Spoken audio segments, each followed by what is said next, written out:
नमस्कार, मैं हूं शक्ति आनंद और आज हम खड़े हैं राजस्थान की राजधानी जयपुर में और क्राइम पेट्रोल में मैं एक बार फिर आपका स्वागत करता हूं क्योंकि आपके बगैर हमारी ये मुहिम बिल्कुल अधूरी है। हमारे और आपके मिले जुले कदमों से ही सुधार आया है, लेकिन बदलाव नहीं। आज भी ऐसे कई वैश्य हैं जिनकी कहानियां चीख चीख कर उनकी दरिंदगी बयान कर रही हैं और आज हम एक ऐसी ही कहानी राजस्थान से आपके लिए लेकर आए हैं जिसने इंसानियत तो छोड़िए, हैवानियत तक की भी हदें लांघ दी। दुकान के सारे जेवर घर में रखे थे। घर में सिर्फ 2 लोग बचे हैं, माँ और उसका बापू और 3 छोटे भाई हैं। भैया से पूछते हैं। आप मेरे लिए चांदी के चंद टुकड़ों के लिए, चंद जेवरों के लिए एक इंसान की जान, क्या कहेंगे आप इस लालच में? क्या संज्ञा देंगे उन कातिलों को जिन्होंने पैसों के लालच में एक भरे पूरे परिवार को खत्म कर दिया?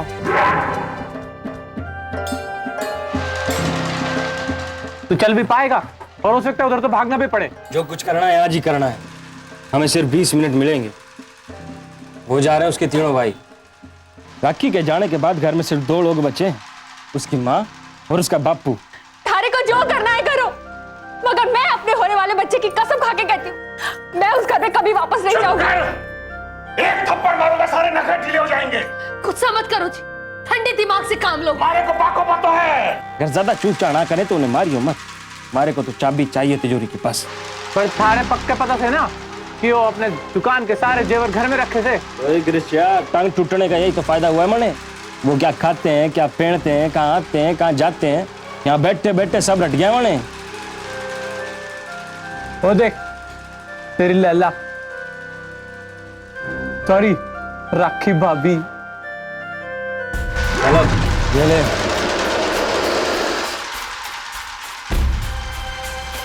चल अब पाको पतो है मारे को। इसमें जमाई रात को कोई कसूर नहीं होगा, थारी बेटी को कसूर है। तारा कसूर मेरा है ना। आधी रात को घर से कोई ऐसे निकलता है, वो भी ऐसी हालत में। आप भी चुप हो जाइए। अरे एक बात तो पता, घर में और कितने लोग हैं? देख, बड़ी बेटी की तो पिछले साल शादी हो गई और 3 छोटे भाई हैं और बची राखी। राखी से तो हाथ मांग लिया उसको। चल चल। चिल्लाने से क्या होने वाला है? चुप हो जाइए आप। जमाई रात को अभी फोन करता कोई जरूरत नहीं है। अगर थारे को परेशानी हो रही है तो मैं कहीं और चली जाऊंगी। देख तारी बेटी कैसे बात करती है। गुस्सा मत कीजिए, जाइए। बेटी की चिंता वहां पे छोड़ दीजिए, अपना काम कीजिए। मारे को समझाने की कोई जरूरत नहीं। चल चल जा रहा। उन 2 लड़कों की जिन्होंने पलक झपकते ही एक जीते जागते इंसान का सर कलम कर दिया हो। और हैरानगी की बात तो यह है कि उनका खूनी खेल यहाँ खत्म नहीं हुआ। ऐसी हालत में इस तरह से चिल्ला के बात करना और रोना अच्छी बात नहीं है।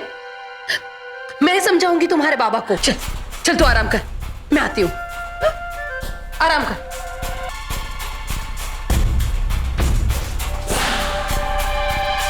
पता नहीं बाप और बेटी कब गुस्सा करना होगा।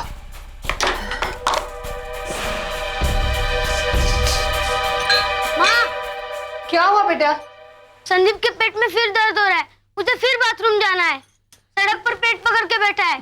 ये सब उसके स्कूल में जाने का नाटक है। जा बेटा, तू जाके उसको लेकर आ। हाँ? जा। आप यही चाहते हैं ना कि मैं यहाँ से चली जाऊं? घर में 2 ही लोग हैं। चुप कर, ये कौन है? अब बात भी नहीं करनी मुझसे। सीधे सीधे ये क्यों नहीं कहते कि शादी हो गई तो जिम्मेदारी खत्म? अब मैं चाहे मरूं या जीऊं, इससे आपको क्या? तू वापस बाहर आ गई। जा जा अपने कमरे में जा। मैं तेरे पापा से बात करती हूँ। जा अपने कमरे में, आराम कर। और ये लो, आप भी अपनी चाय पियो। कहाँ चले गए? चश्मा फिर ढूंढते रहेंगे। मेरा चश्मा, मेरा चश्मा। सिर्फ 2 लोग हैं, ये कहाँ से आई अब? हाँ? अंदर हो क्या? चल बुढ़िया से पूछते हैं।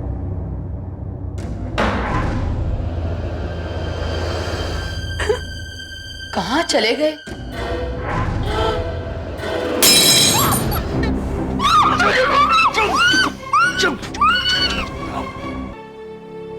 माँ, जल्दी बता रहे। मेरी बेटी को कुछ मत करो। चुप कर के हमारी बात सुन, वरना तुझे भी तारे पति के पास पहुंचा दूंगा। चुप कर।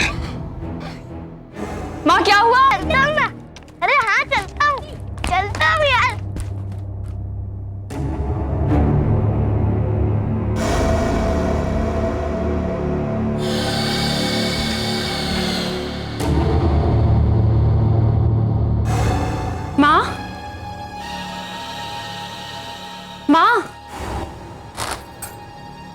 माँ, आप मेरे लिए बाबा से झगड़ा मत। तू बैठ, मैं पानी लेकर आती।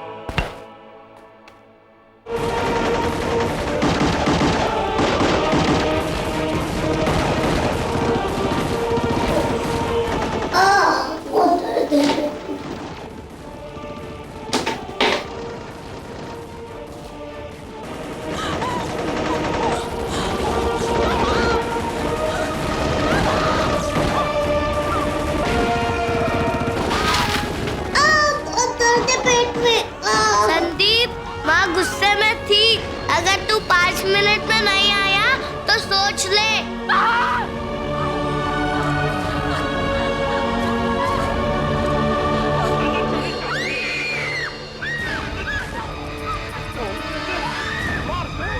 माँ, बाप, बेटी जिसके गर्भ में बच्चा था और उसके 2 मासूम भाई, एक एक करके इन दरिंदों ने इन सबको मार डाला। ऐसी हरकत करते हुए तो शैतान के भी हाथ कांपे, लेकिन उनके माथे पर एक शिकन भी नहीं थी। समाज के ऐसे दुश्मनों की जगह कानून के फंदे में और उनकी हर आजाद सांस इंसानियत को गाली।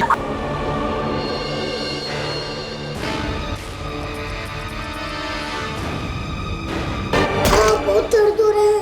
मम्मी, संदीप की तबीयत खराब है, उसके बिस्किट मैं खा रहा हूँ। भैया सच्ची बहुत दर्द है पेट में।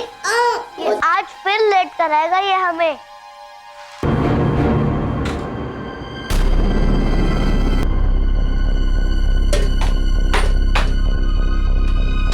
माँ, मैंने दूध फ्रिज में रख दिया है और कल ट्यूशन की फीस भी भरनी है।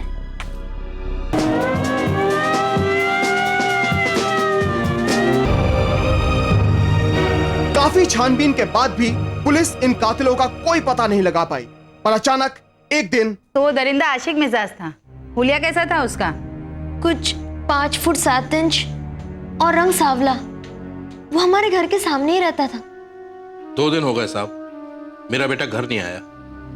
हाँ हाँ, पता चलते ही बताएंगे।